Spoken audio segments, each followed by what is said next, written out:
In honor of Naoko Yamada's film The Colors Within, releasing internationally very soon, I thought I would look back, as it is, at a less talked about film of hers. I've already reviewed her film A Silent Voice, but this film, Liz and the Bluebird, is very contained. It's a compact film that makes sure never to leave the confines of the high school it is set in.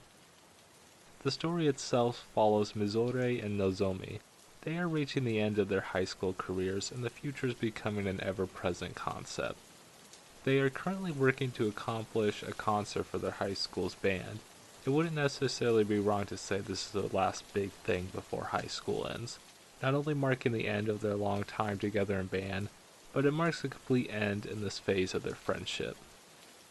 Undeniably, both are aware of this looming fact. Mizore wants to confront the situation, but is lacking the conviction and support to do so. Meanwhile, Nozomi is stepping around it and actively avoiding Mizore's attempts at confronting it together. This aspect of it cannot be discussed, of course, without mentioning the parallel story of Liz and the Bluebird. It tells the story of Liz, a very lonely woman living by herself who, after one stormy night, meets another mysterious woman who is actually a bluebird. They both come to love each other, but at night the bluebird opens her wings and flies away, returning in the mornings.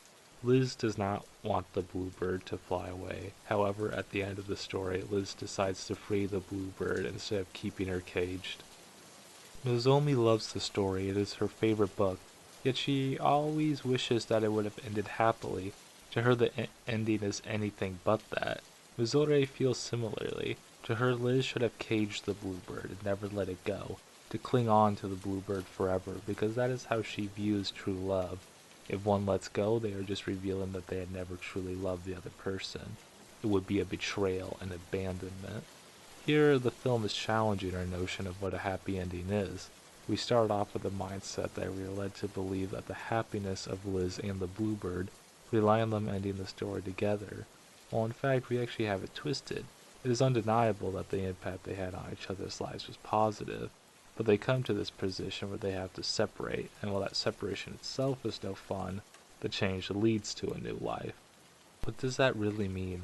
It comes down to the fact that they both have different wants despite their mutual affection. Mizore finds that she really wants to pursue her musical talents and continue with it into a music college. Meanwhile, Nozomi is not looking for a music college, yet she still half-heartedly agrees for Mizore's sake. Not only does this act hurt her, but it hurts Mizore as well.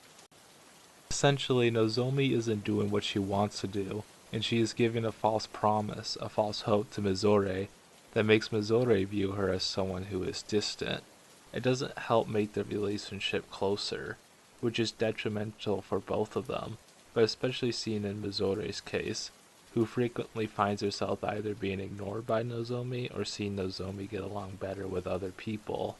They are both feeling loneliness, and they both connect themselves with Liz, the girl who has found herself completely alone, and has just so happened to find a wonderful person who brightens their life, yet that person, as they both think they know, is so much better than them, that they see themselves as the lesser, the one that will be left alone again by the end of the story while the other flies.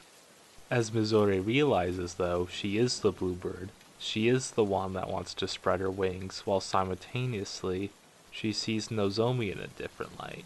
She may represent Liz, but they have been getting Liz all wrong too.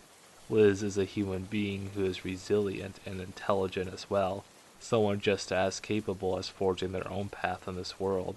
And it's not that they never needed each other, but we get this really interesting story of a straightforward enough metaphor in Liz and the Bluebird, and then we see it expanded and watch it evolve and shift in infinite nuances in a realistic setting, and showing how our interpretation of a story and of life is ultimately our own, and it can change.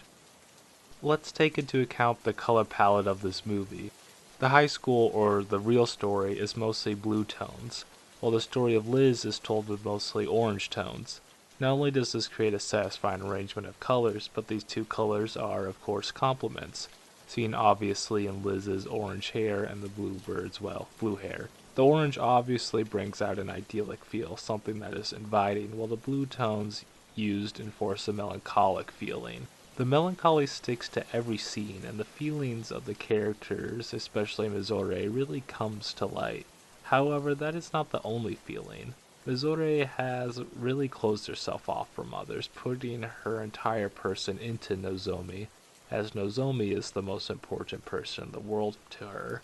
While caring for someone else is a great thing, doing so to the exclusion of others is damaging to oneself. She just desperately wants attachment, and she has put that on Nozomi, and backing out of it now is difficult. What it takes is her opening up to others, to allow other people to be in her life, to make new friends, because having a full life is not a betrayal, it is what one deserves. Most importantly is the scene where Mizore speaks to her teacher, the one that recommended her to go to a music college in the first place. She is asked to question her foundational beliefs, to re-examine them.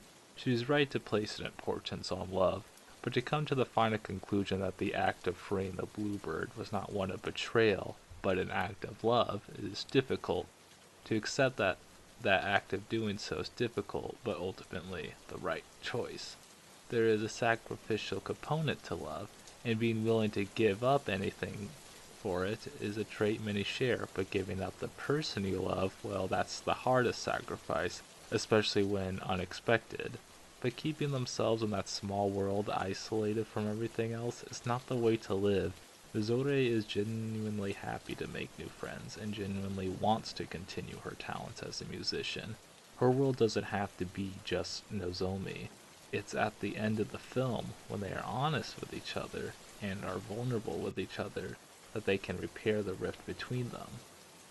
When they walk out of the school together, agreeing to get ice cream, the color palette is still blue, but this time a brilliant blue of the sky, one that promises agency and opportunity.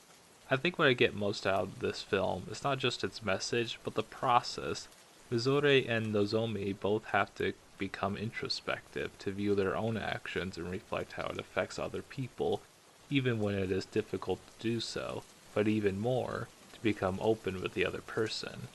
It's hard on both of them, especially seen in Mizore, who was denied a hug in one of the saddest scenes in cinema history from Nozomi, because Nozomi just can't bring herself there yet.